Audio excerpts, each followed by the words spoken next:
രാത്രി ഏറെ നേരം വൈകി ഉറങ്ങുന്ന ശീലമുള്ള ഒരാളാണോ നിങ്ങൾ? എങ്കിൽ താഴെ യെസ് എന്ന് കമൻറ്റ് ചെയ്യുക. ഒപ്പം നിങ്ങൾ സാധാരണ ഉറങ്ങുന്ന സമയവും എഴുതുക. അങ്ങനെ നിങ്ങളുടെ അതേ ശീലമുള്ള എത്ര പേരുണ്ടെന്ന് അറിയാൻ കഴിയും. ഇനി എത്ര ഉറങ്ങിയാലും പകൽ സമയത്ത് വീണ്ടും ഉറക്കം വരാറുണ്ടോ? ഉറങ്ങി എഴുന്നേൽക്കുമ്പോൾ കഴുത്ത് വേദന പോലെയുള്ള എന്തെങ്കിലും പ്രശ്നം നിങ്ങൾക്ക് തോന്നാറുണ്ടോ? ഇതിന് എല്ലാം കാരണം നിങ്ങളുടെ സ്ലീപ്പ് ക്വാളിറ്റി അല്ലെങ്കിൽ ഉറക്കത്തിന്റെ ഗുണനിലവാരത്തിലുള്ള കുറവ് അല്ലെങ്കിൽ സ്ലീപ്പ് പൊസിഷൻ ശരിയല്ലാത്തത് കൊണ്ടാവാം. നിങ്ങൾക്കറിയാമോ, ഒരു മനുഷ്യൻ ഏറ്റവും കൂടുതൽ ദിവസം ഉറങ്ങാതിരുന്നതിന്റെ ലോക റെക്കോർഡ് 1964 ഹൈസ്കൂൾ വിദ്യാർത്ഥിയായിരുന്ന റാൻഡി ഗാർഡനറാണ് നേടിയത്. റാൻഡി 11 ദിവസവും 24 മിനിറ്റും ഉറങ്ങാതിരുന്നാണ് ഈ റെക്കോർഡ് നേടിയത്.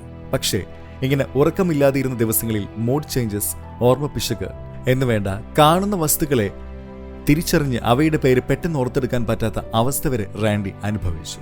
പക്ഷേ ഉറക്കം ശരിയാവാത്തത് കൊണ്ടുള്ള പ്രശ്നങ്ങൾ ഉണ്ടാവാൻ ഇത്രയധികം ദിവസമൊന്നും ഉറങ്ങാതിരിക്കണമെന്നില്ല.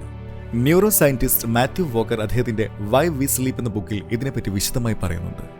ശരിയായ ഉറക്കത്തിന്റെ കുറവ് നമ്മുടെ ഹൃദയത്തിന്റെ പ്രവർത്തനം, റീപ്രൊഡക്റ്റീവ് ഹെൽത്ത് എന്നുവേണ്ട നമ്മുടെ രോഗപ്രതിരോധ ശേഷി, പഠിക്കാനും കാര്യങ്ങളെ മനസ്സിലാക്കാനുമുള്ള കഴിവ് എന്നിവയെയും പ്രതികൂലമായി ബാധിക്കുന്നു.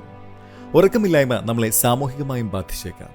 ശരിയായി ഉറങ്ങാത്ത ആളുകൾ ജീവിതത്തിൽ കൂടുതൽ ഒറ്റപ്പെടൽ അനുഭവിക്കാൻ സാധ്യതയുണ്ടത്രേ. ഇതിനൊപ്പം തന്നെ വോക്കർ പറയുന്ന മറ്റൊരു കാര്യം, നമ്മുടെ സ്ലീപ്പ് ഡെപ്ത് ഒരിക്കലും റിക്കവർ ചെയ്യാൻ പറ്റില്ല എന്നതാണ്. അതായത് കുറെ ദിവസം ഉറക്കം ഒഴിഞ്ഞിരുന്ന ശേഷം ഒരു ദിവസം 12 മണിക്കൂർ ഉറങ്ങി എഴുന്നേറ്റാൽ നഷ്ടപ്പെട്ട ഉറക്കത്തിന് പകരമാവില്ല. അതുകൊണ്ട് ഉറങ്ങേണ്ട സമയത്ത് ഉറങ്ങേണ്ട പോലെ ഉറങ്ങാം.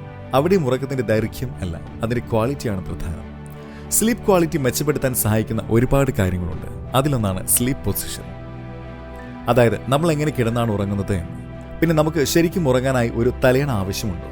ആദ്യം തന്നെ മനുഷ്യനോട് ഏറ്റവും അടുത്ത ജീവികളായ മറ്റ് പ്രിമേറ്റ്സ് എങ്ങനെയാണ് ഉറങ്ങുന്നത് എന്ന് നോക്കാം. കുരങ്ങന്മാർ കൂടുതൽ സമയവും ഒരു വശം ചെരിഞ്ഞു കിടന്നാണ് ഉറങ്ങുന്നത്. അവരുടെ എല്ലിന്റെ ഘടന മനുഷ്യരുടെ ബോൺ സ്ട്രക്ചറിൽ നിന്ന് വ്യത്യസ്തമാണെങ്കിലും ഈ ഒരു സ്ലീപ്പ് പൊസിഷൻ മിക്ക മൃഗങ്ങളിലും മനുഷ്യരിലും ഒരുപോലെ കാണാൻ കഴിയുന്ന ഒന്നാണ്. ഉറക്കത്തിന്റെ ക്വാളിറ്റി അറിയാൻ 2 കാര്യങ്ങൾ ശ്രദ്ധിക്കണം. 1. Prevent snoring and 2. Note glymphatic system. Snoring അതായത് കൂർക്കം വലി ആഴത്തിലുള്ള ഉറക്കത്തിന്റെ ലക്ഷണമായാണ് നമ്മൾ പറയാറുള്ളത്. പക്ഷെ ഇതിന്റെ ശാസ്ത്രീയത എന്തെന്നാൽ ഉറങ്ങുന്ന സമയം ശ്വാസമെടുക്കാനുള്ള ബുദ്ധിമുട്ട് കൊണ്ടാണ് നമ്മൾ കൂർക്കം വലിക്കുന്നത്. കാരണം എയർവേസ് ടിഷ്യൂസ് കൊണ്ട് ബ്ലോക്ക് ആകുന്നു. അപ്പോൾ കൂർക്കം വലിക്കുന്ന ശബ്ദമുണ്ടാവുന്നു. ഇനി 4 മുതൽ 7 വയസ്സ് വരെ പ്രായമുള്ള കുട്ടികളിൽ ഉറക്കത്തെപ്പറ്റി നടത്തിയ ഒരു പഠനത്തിൽ കണ്ടെത്തിയത് അവരിൽ സ്ഥിരമായി കൂർക്കം വലിക്കുന്ന കുട്ടികൾ പഠനത്തിൽ പൊതുവെ മോശമായിരുന്നു എന്നാണ്. പ്രത്യേകിച്ച് മാത്സ് ആൻഡ് സ്പെല്ലിംഗ്. ഒപ്പം പഠനത്തിൽ പുറകിലായി പോകുന്ന കുട്ടികൾ അവരുടെ ബാല്യത്തിൽ ഉറക്കത്തിനിടെ കൂർക്കം വലി ഉള്ളവരായിരിക്കും എന്ന് കണ്ടെത്തി. അതായത് നമ്മുടെ കൂർക്കം വലി നമ്മുടെ കൂടെ ഉറങ്ങുന്ന ആളുകൾക്ക് ശല്യമാവും എന്ന് മാത്രമല്ല, അത് നമ്മുടെ ഉറക്കത്തെയും സാരമായി ബാധിക്കും. അത് നമ്മൾ അറിയുന്നില്ല എന്ന് മാത്രം. പക്ഷേ നിങ്ങളുടെ കൂർക്കം വലി എത്രമാത്രമുണ്ടെന്ന് മറ്റാരും പറയാതെ തന്നെ അറിയാൻ ഒരു വഴിയുണ്ട്. ഇത് അറിയാൻ സഹായിക്കുന്ന മൊബൈൽ ആപ്സ് നിങ്ങൾക്ക് ഉപയോഗിക്കാം. ഇത്തരം ആപ്സ് നിങ്ങൾ ഉറങ്ങുന്ന സമയം ഉള്ള ശബ്ദം റെക്കോർഡ് ചെയ്യുന്നു. അതുകൊണ്ട് ഉറക്കത്തിൽ നിങ്ങൾ എത്ര തവണ കൂർക്കം വലിച്ചു, എത്ര തവണ തിരിഞ്ഞു കിടന്നു എന്നൊക്കെ കൃത്യമായി അറിയാൻ പറ്റും. നമ്മൾ മലർന്നു കിടന്ന് ഉറങ്ങുമ്പോഴാണ് കൂർക്കം വലി കൂടുന്നത്. ഒരു വശം ചെരിഞ്ഞു കിടന്നുറങ്ങാൻ ആളുകളിൽ കൂർക്കം വലി ഉണ്ടാവാനുള്ള സാധ്യത കുറവാണ്. ഇതുകൊണ്ട് തന്നെ 1-ാം ലോക മഹായുദ്ധത്തിൽ പങ്കെടുത്ത സൈനികരോട് നിവർന്ന് കിടന്നുറങ്ങുന്നത് ഒഴിവാക്കി ചെരിഞ്ഞു കിടന്നുറങ്ങാൻ പറഞ്ഞിരുന്നു. അങ്ങനെ ചെയ്യുമ്പോൾ ശത്രുക്കൾക്ക് അവരുടെ കൂർക്കം വലി കേട്ട് അവരെ കണ്ടുപിടിച്ച് ആക്രമിക്കാൻ കഴിയില്ല. ഇനി പില്ലോ അഥവാ തലയണയുടെ കാര്യം പറയാം. നിവർന്ന് കിടന്നുറങ്ങാൻ ഒരാൾ ശരിയായ പില്ലോ ഉപയോഗിച്ചില്ലെങ്കിൽ കഴുത്ത് ശരിയല്ലാത്തിരിക്കുന്നതുകൊണ്ട് ഫ്ലാറ്റ് നെക്ക് സിൻഡ്രോം എന്ന അവസ്ഥ ഉണ്ടായേക്കാം. ഇത് കുറെ നേരം ഫോൺ താഴോട്ട് നോക്കിയിരിക്കുന്നത് കൊണ്ട് ഒരുപാട് പൊക്കമുള്ള പില്ലോ യൂസ് ചെയ്യുന്നത് കൊണ്ടും ഉണ്ടാവും. അതുകൊണ്ട് കഴുത്ത് നല്ലതുപോലെ സപ്പോർട്ട് ചെയ്യുന്ന സ്ലീപ്പ് ക്വാളിറ്റി ഇംപ്രൂവ് ചെയ്യുന്ന ഒരു പില്ലോ കണ്ടെത്തി ഉപയോഗിക്കാൻ ശ്രമിക്കണം. ഇനി ഒരു വശം ചെരിഞ്ഞുറങ്ങുന്ന ആളുകൾക്ക് സാധാരണ പില്ലോ മാത്രം മതി. ഇനി പില്ലോ ഇല്ലാതെ ഉറങ്ങിയാലും അത്ര പ്രശ്നമില്ല. ഇനി അടുത്ത കാര്യം, നമ്മുടെ സ്ലീപ്പ് പൊസിഷൻ ഗ്ലിംപത്തറ്റിക് ട്രാൻസ്പോർട്ട് സപ്പോർട്ട് ചെയ്യുന്ന ഒന്നായിരിക്കണം എന്നതാണ്. ശരീരത്തിൽ ഓരോ അവയവങ്ങളെയും സഹായിക്കുന്ന ലിംഫറ്റിക് സിസ്റ്റം എന്ന് വിളിക്കപ്പെടുന്ന ഒന്ന് നമുക്കുണ്ട്. ഈ ശൃംഖല ശരീരത്തിലൂടെ വ്യാപിക്കുകയും ശേഖരിക്കുകയും ചെയ്യും. സെല്ലുലാർ അവശിഷ്ടങ്ങൾ, പ്രോട്ടീനുകൾ, കോശങ്ങൾക്കിടയിലുള്ള ഇടങ്ങളിൽ നിന്നുള്ള മറ്റു മാലിന്യങ്ങൾ അങ്ങനെ അതിന് നീക്കം ചെയ്യാൻ കഴിയും. പക്ഷേ നമ്മൾ ഉണർന്നിരിക്കുന്ന സമയം ഇത് പ്രവർത്തിക്കുന്നില്ല. പൂർണ്ണ വളർച്ചയെത്തിയ മസ്തിഷ്കം ശരീരത്തിന്റെ ഊർജ്ജ ബജറ്റിന്റെ 25% ഉപയോഗിക്കുകയും ഗണ്യമായ അളവിൽ ഉൽപ്പാദിപ്പിക്കുകയും ചെയ്യുന്നു. ഇനി ഇതിൽ നിന്നുണ്ടാവുന്ന മാലിന്യങ്ങൾ തലച്ചോറ് എങ്ങനെ നീക്കം ചെയ്യും? ഇതിനായി തലച്ചോറ് നമ്മൾ ഉറങ്ങുന്ന സമയം വരെ ക്ഷമയോടെ കാത്തിരിക്കും. തലച്ചോറിൽ സെറിബ്രോസ്പൈനൽ ഫ്ലൂയിഡ് അഥവാ CSF എന്ന് വിളിക്കുന്ന ഒരു ദ്രാവകമുണ്ട്. തലച്ചോറിനെ ചുറ്റിപ്പറ്റിയുള്ള ഇടവും തലച്ചോറിനുള്ളിൽ നിന്നുള്ള മാലിന്യങ്ങളും CSF നിറയ്ക്കുന്നു. പിന്നെ ഈ CSF വഴി എല്ലാ തരം വേസ്റ്റും ക്ലീൻ ചെയ്യപ്പെടുന്നു. നമ്മുടെ തലച്ചോറിൽ പ്ലംബിങ്ങിന് സമാനമായ ഒരു പ്രത്യേക ശൃംഖലയുണ്ട്. അതിവൃത്തിയാക്കൽ പ്രക്രിയ സുഗമമാക്കുന്നു. അത് ഈ വീഡിയോകളിൽ കാണാം. നിങ്ങളുടെ ഇടതുവശത്തുള്ള ഫ്രെയിം തലച്ചോറിന്റെ ഉപരിതലത്തിലും ഫ്രെയിമിലും എന്താണ് സംഭവിക്കുന്നതെന്ന് കാണിക്കുന്നു. വലതുഭാഗം ടിഷ്യൂവിനുള്ളിൽ തന്നെ തലച്ചോറിന്റെ ഉപരിതലത്തിന് താഴെ എന്താണ് സംഭവിക്കുന്നതെന്ന് കാണിക്കുന്നു.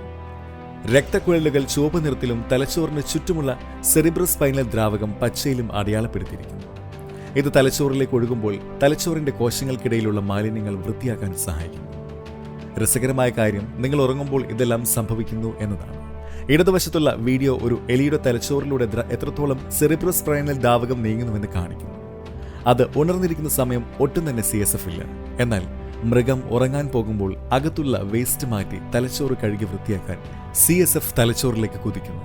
സ്ലീപ്പിംഗ് ബ്രെയിൻ ക്ലീനപ്പ് പ്രോസസ് എത്ര പ്രധാനമാണ് എന്നതിന്റെ ഒരു ഉദാഹരണമാണ് അൽഷിമേഴ്സ് രോഗം. അമലോയിഡ് ബീറ്റ എന്ന പെപ്റ്റൈഡിന്റെ വ്യാപനമാണ് അൽഷിമേഴ്സ് രോഗത്തിന്റെ മൂലകാരണം. ഗ്ലിംഫാറ്റിക് സിസ്റ്റം ഈ ഒരു പെപ്റ്റൈഡ് തലച്ചോറിൽ നിന്ന് നീക്കം ചെയ്യാൻ സഹായിക്കുന്നു. ഇനി ഇത് സ്ലീപ്പ് പൊസിഷനായി എങ്ങനെ ബന്ധപ്പെട്ടിരിക്കുന്നു എന്നതിനെപ്പറ്റി ഒരു ഗവേഷണം 2015 എലികളെ ഉപയോഗിച്ച് നടത്തിയിരുന്നു. പഠനത്തിൽ എലികളുടെ ഉറക്കമായിരുന്നു നിരീക്ഷിച്ചത്. അവ ചെരിഞ്ഞും കമിഴ്ന്നും നിവർന്നുമൊക്കെ ഉറങ്ങുന്ന സമയം മാഗ്നറ്റിക് റെസൊണൻസ് ഇമേജിംഗ് വഴി അവയുടെ ഗ്ലിംഫാറ്റിക് ട്രാൻസ്പോർട്ട് ഒബ്സർവ് ചെയ്തു നോക്കി. ഒരു സൈഡിലേക്ക് ചെരിഞ്ഞുകൊണ്ട് ലാറ്ററൽ പൊസിഷനിൽ ഉറങ്ങുമ്പോഴാണ് ഗ്ലിംഫാറ്റിക് ട്രാൻസ്പോർട്ട് ഏറ്റവും കാര്യക്ഷമമെന്ന് ഈ പഠനത്തിലൂടെ കണ്ടെത്തി. അൽഷിമേഴ്സ് പ്രോട്ടീൻ അമലോയിഡ് ബീറ്റ നീക്കം ചെയ്യുന്നത് ഏറ്റവും കാര്യക്ഷമമായി നടക്കുന്നത് സൈഡ് സ്ലീപ്പിംഗ് പൊസിഷനിലാണ് എന്നും ഈ പഠനത്തിൽ കണ്ടെത്തി. മനുഷ്യരിൽ ന്യൂറോ ഡീജനറേറ്റീവ് രോഗങ്ങൾ വരുന്നത് ഉറക്കമായി എങ്ങനെ ബന്ധപ്പെട്ടിരിക്കുന്നു എന്നറിയാനായി ആക്സിലോമീറ്ററുള്ള ഒരു ചെറിയ ഉപകരണം തലയിൽ ഘടിപ്പിച്ചുകൊണ്ട് ഒരു പഠനം നടത്തി. ആളുകൾ ഉറങ്ങുന്ന പൊസിഷനുകൾ നിരീക്ഷിക്കാൻ ശ്രമിച്ചു. ഒരു രാത്രിയിൽ 2 മണിക്കൂറിലധികം നിവർന്നു കിടന്ന് ഉറങ്ങുന്ന ആളുകൾ ന്യൂറോ ഡീജനറേറ്റീവ് രോഗമുള്ളവരാണ് എന്ന് അവർ കണ്ടെത്തി. ന്യൂറോ ഡീജനറേറ്റീവ് രോഗമുള്ളവർ മറ്റുള്ളവരെ അപേക്ഷിച്ച് ഇരട്ടി സമയം ഇത്തരത്തിൽ ഉറങ്ങുന്നു. ഇതിൽ നിന്നെല്ലാം തന്നെ ചെരിഞ്ഞു കിടന്ന് ഉറങ്ങുന്നത് തന്നെയാണ് ബെസ്റ്റ് സ്ലീപ്പിംഗ് പൊസിഷൻ എന്ന് മനസ്സിലാക്കാൻ കഴിയും. അതുകൊണ്ട് നിങ്ങളും ഇനി മുതൽ കൂടുതൽ സമയവും ഒരു വശം ചെരിഞ്ഞു കിടന്നുറങ്ങാൻ ശ്രമിക്കുക. അത് ഇടത്തെ വശമായാൽ ഏറെ നല്ലത്. അത് ഉറക്കത്തിൽ നമ്മുടെ പ്രവർത്തനം ഏറെ സുഗമമാക്കും. ഒപ്പം അൽഷിമേഴ്സ്, ന്യൂറോ ഡീജനറേറ്റീവ് രോഗങ്ങൾ എന്നിവ വരാനുള്ള സാധ്യത കുറയ്ക്കും. അങ്ങനെ നിങ്ങളുടെ സ്ലീപ്പിംഗ് പൊസിഷൻ ശരിയാക്കിക്കൊണ്ട് മാത്രം നിങ്ങൾക്ക് നിങ്ങളുടെ സ്ലീപ്പ് ക്വാളിറ്റി, ഹെൽത്ത് എന്നിവ ഏറെ മെച്ചപ്പെടുത്താൻ കഴിയും.